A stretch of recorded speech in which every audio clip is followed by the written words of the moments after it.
Nakakainis ba ang puting dumi na kumakapit sa inyong gripo, shower head, o maging sa loob ng takor?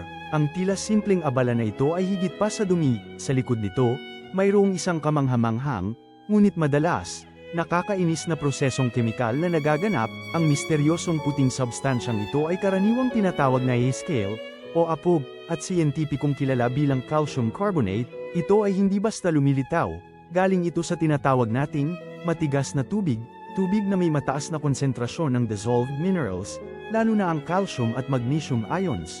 Ngunit paano nga ba ito nagiging solidong kalawang kapag uminit ang tubig, o kaya naman ay umuulan o nag-e-evaporate?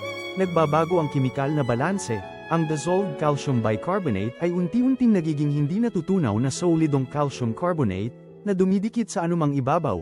Hindi lang ito nakakapangit, nakakasira din ito sa mga kagamitan at nakakapigil sa daloy ng tubig. Kaya ngayon alam mo na ang siyentipikong rason sa likod ng iyong puting kalaban.